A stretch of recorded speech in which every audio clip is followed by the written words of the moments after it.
পলাশবাৰীৰ ৰাজচক্ৰত এতিয়া একাংশ মণ্ডলে চলাইছে দুৰ্নীতিৰ বেহা। এগৰাকী লাট মণ্ডল নাম পুৰবী শইকীয়া। ইয়াৰ একমাত্ৰ কাম টকা সংগ্ৰহ। এই অভিযোগ আমাৰ নহয়, এই অভিযোগ ভুক্তভোগীৰ। বাইদেউ কৈছিল যে বিনা এনঅ'চিত নহ'ব, মৃত মানুহে এনঅ'চি কাই দিব, তেখেতসকলৰ ৱাৰিছবিলাক লগত তাৰপিছত এনঅ'চি এনে কামটো কৰি দিম। কিন্তু মোৰ কথা হ'লকে একেটা দাগৰে একেটা মাটিয়ে এজন ভাতৃ বিক্ৰী কৰোঁতে কেনেকৈ পাৰ্মিশ্যন ওলাল আৰু কেনেকৈ নামজাৰি হ'ল। তেখেতে আৰু কয় কি উকিলনী এজনীৰ কথা কয় যে তেখেতে কামটো কৰিছে, মইতো কৰা নাই। মই তেতিয়া তাক বাইদেউক ক'লোঁ যে আপোনাৰ লাট মণ্ডলত তেতিয়াহ'লে দায়িত্ব কি, অফিচত কাম কি? দাদা মানে মোৰ আমাৰ পলাশবাৰী ৰাজচক্ৰৰ আণ্ডাৰত মাগুৰপাৰা লাটৰ গাঁৱৰ চয়ানী মৌজা তাৰ মই 1 বিঘা মাটি লৈছোঁ। মাটিৰ মালিকৰ নাম হ'ল তপন শৰ্মা, তেখেতৰ দেউতাকৰ নাম ভূদেৱ শৰ্মা আৰু তেখেতৰ ভায়েকৰে আৰু মাটি একেলগে আছিল, তেখেতৰ 2 বিঘা প্লাছ অলপ। তেখেতৰ ভায়েকৰ মোৰ পিছত লৈছে তেখেতৰ সৰু ভায়েকৰ মাটিটো, কিন্তু তেখেতৰ মাটিটো অলৰেডি আজি নৱেম্বৰৰ 8 তাৰিখে নামজাৰিকৰণ হৈ গৈছে। কিন্তু মইতো আণ্ডাৰ প্ৰচেছতে আছিলোঁ। মোৰো মানে কামটো মোৰ কিহৰ কাৰণে ৰৈ আছে, মোৰ কামটো আপোনাৰ যিটো লাট মণ্ডল পুৰবী শইকীয়া বাইদেউ কৈছে যে তুমি মৃত মানুহ যিখিনি আছে পাটাদাৰ তেখেতসকলৰ ৱাৰিছবিলাক লগা আৰু ৱাৰিছৰ এনঅ'চিবিলাক আনা, তাৰপিছত তোমাৰ কামটো হৈ যাব। মই সেই প্ৰচেছ আণ্ডাৰতে আছোঁ, কিন্তু মোৰ ৱাৰিছকেইটা গোটেই হোৱা নাই সম্পূৰ্ণ ক্লিয়াৰ। কিন্তু ৱাৰিছকেইটা লাগিলে না নাই সেইটো মই মোবাইলত অনলাইনত চাৰ্চ কৰি চাওঁতে কালি গম পালোঁ যে নেক্সট মাটিটো তেখেতৰ ভায়েকৰ যিটো বিক্ৰী হৈছে সেই মাটিটো নৱেম্বৰৰ 8 তাৰিখে নামজাৰিকৰণ হৈছে। একেটা দাগৰে মাটি। মোক যিটো পুৰবী বাইদেউ কৈছিল যে বিনা এনঅ'চিত নহ'ব, মৃত মানুহে এনঅ'চি কাই দিব, তেখেতসকলৰ ৱাৰিছবিলাক লগত তাৰপিছত এনঅ'চি এনে কামটো কৰি দিম। কিন্তু মোৰ কথা হ'লকে একেটা দাগৰে একেটা মাটিয়ে এজন ভাতৃ বিক্ৰী কৰোঁতে কেনেকৈ পাৰ্মিশ্যন ওলাল আৰু কেনেকৈ নামজাৰি হ'ল আৰু আপোনাৰ হোৱা নাই। আৰু মোৰ কিয় হোৱা নাই? মইতো ফৰ্মেলি যিখিনি প্ৰচেছতে যাই আছোঁ, মণ্ডল অফিচত যাই আছোঁ, মণ্ডলী বাইদেউ যিটো কৈছে সেই প্ৰচেছতে কৰি আছোঁ। আজি মই মণ্ডল অফিচত গ'লোঁ, গ'লে তেখেতে ক'লে দে হ'ব কামটো কৰি দিম। কিন্তু কৰি দিম মানে তেখেতে আৰু কয় কি উকিলনী এজনীৰ কথা কয় যে তেখেতে কামটো কৰিছে, মইতো কৰা নাই। মই তেতিয়া তাক বাইদেউক ক'লোঁ যে আপোনাৰ লাট মণ্ডলত তেতিয়াহ'লে দায়িত্ব কি, অফিচত কাম কি, যদি আপোনালোকে নোৱাৰে এইটো কাম কৰিব।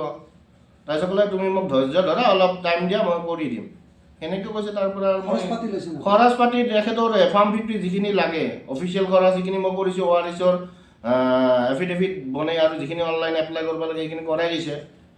আৰু অলৰেডি এইটো কামৰে বাতৰা কৰাৰ কাৰণে বাইদেউ অলপ মই কিবা এটা খৰচ দিয়া গৈছিল, কিন্তু তেখেতে আৰু অলৰেডি কৈয়ে দিলে যে এইটো নিজ বিকাশ ম্যাদী মাটি, এইটোতো বাতৰা নহ'ব।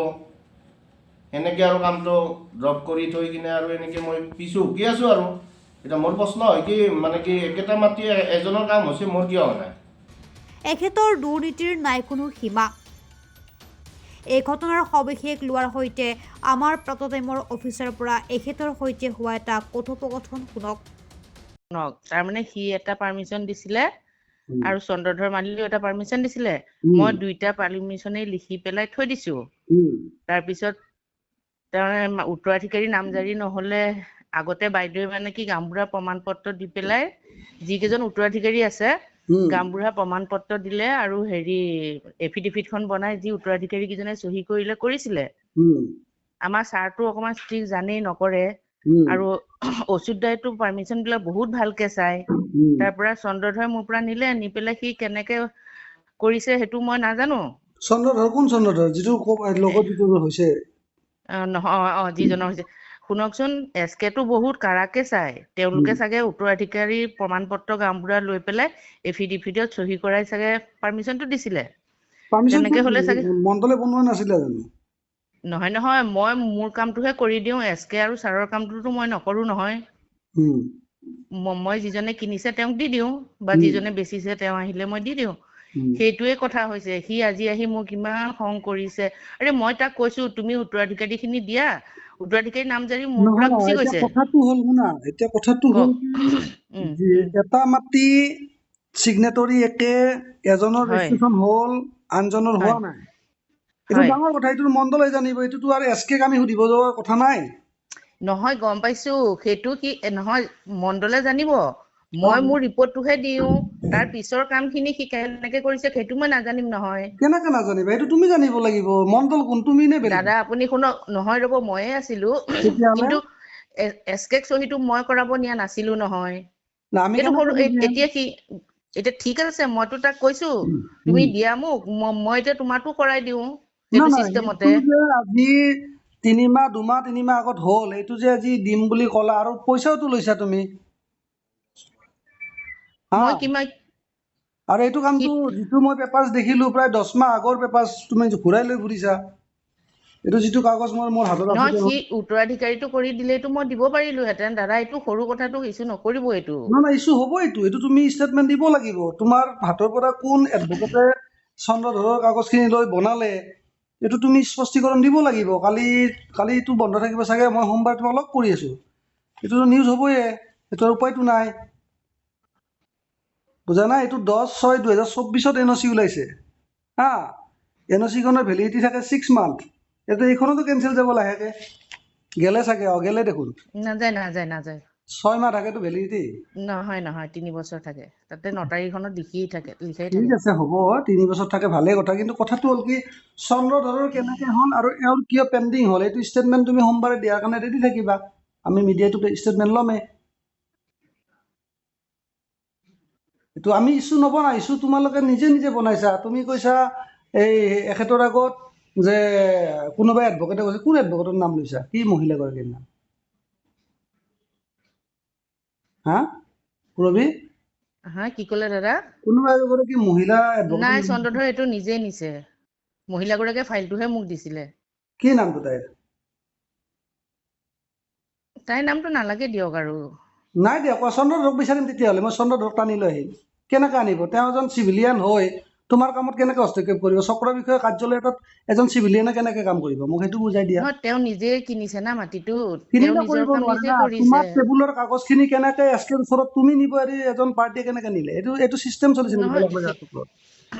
নহয় নহয়, নিব পাৰে তেওঁ নিজে, যেতিয়া হেৰি ঠিক আছে, বেলেগে তুমি নোৱাৰে। তুমি তেওঁ ষ্টেটমেণ্ট দিবা সোমবাৰে, তুমি ষ্টেটমেণ্ট দিবা। কেইটা বজাত আহিবা কোৱা? ছাৰ দাদা মই গৈ পাওঁতে অকণমান দেৰি হয়। ৰ'ব দাদা, এইটো মই ছাৰৰ লগত কথা পাতি লওঁ নাই ৰ'ব। নাই, ছাৰক মই নিবিচাৰোঁ। মই ছাৰক বিচাৰিলে এতিয়াই বিচাৰিলোঁ হয়। মই তোমাক বিচাৰিম, প্ৰথমতে তোমাৰ পৰা জানিম। হা, য'তেই ভুক্তভোগী মই নিজে ভুক্তভোগী হৈ গৈছোঁ কিছুমান ক্ষেত্ৰত। আজি 6 বছৰে মই কেছ খেলিলোঁ পলাশবাৰী ৰাজচক্ৰত। সকলোতকৈ সবলভাৱে স্থিতি লোৱা ৰিপৰ্টাৰটোৱে হ'লোঁ মই। মোক বহুত চক্ৰ বিষয়ে বেয়া পাইছে তোক লৈ পেলাই। হা, বহুত মণ্ডলে বেয়া পায়, মূৰৰ বিষ ময়ে। হা, কাৰণ মই ভুগিছোঁ। সেইকাৰণে মই আৰু মোৰ ভাতৃ সদৃশ যিখিনি আছে, সেইখিনি আৰু যাতে ভুগিব নালাগে। কাৰণ অনা অসমীয়াই জাগাবিলাক শেষ কৰিলে। অসমীয়া মানুহে এজনে মাত্ৰ 1 কঠা 2 কঠা 1 বিঘা মাটি কিনে তাতে তোমালোকৰ ইমান ক্ৰাইটেৰিয়া লগাই দিয়া। হা, কিন্তু এজন দালালে গ'লে কোনো ক্ৰাইটেৰিয়া নাই, পটককৈ হৈ যায়। চন্দ্ৰধৰৰ মাটিটো কেনেকৈ হ'ল? 2 বিঘা মাটিটো লেনদেন বেছি চলিছে। নাই নাই দাদা, তাৰ লগত নাই নাই, এইবিলাক নাই। ঠিকে আছে দিয়া, মই এইটো সোমবাৰে তুমি ষ্টেটমেণ্ট দিব লাগিব। হা, তুমি ঠিক ষ্টেটমেণ্ট আছে দিবা, মিডিয়াত ষ্টেটমেণ্ট দিবা। আৰু কোন এডভকেটৰ কথা সেইটো তুমি কিন্তু স্পষ্টভাৱে ক'ব লাগিব। কাৰণ তেওঁ মোক অলৰেডি নাম কৈছে, মই তোমাৰ পৰা জানিব বিচাৰিছিলোঁ। তেওঁ মোক নাম কৈছে, এডভকেটজনীৰ নাম কৈছে। হা, চন্দ্ৰধৰ আৰু এডভকেট আহিব লাগিব তোমাৰ ওচৰত।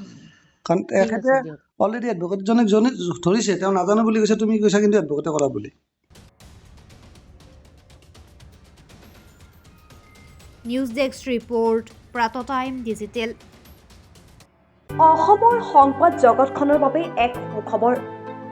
নৰূপ নসাজেৰে প্ৰায় 30 বছৰীয়া অভিজ্ঞতাপুষ্ট সাপ্তাহিক কবচ পুনৰ এবাৰ ৰাজ্যৰ মাজলৈ। স্বত্বাধিকাৰী প্ৰণীতা কলিতাৰ দ্বাৰা প্ৰকাশিত আৰু অমৰজ্যোতি প্ৰিণ্টাৰ্ছ, গুৱাহাটী কমাৰ্চ কলেজৰ বিপৰীত ফালে মুদ্ৰিত। আমাৰ ঠিকনা মুখ্য কাৰ্যালয় অসম ফৰেষ্ট স্কুল, হৰি মন্দিৰ পথ, গুৱাহাটী আৰু অস্থায়ী কাৰ্যালয় কলিতা মাৰ্কেট, বিজয়নগৰ, কামৰূপ, অসম। মোবাইল নং 9435114666 আৰু 7002472813। Mail ID probhatiahom@gmail.com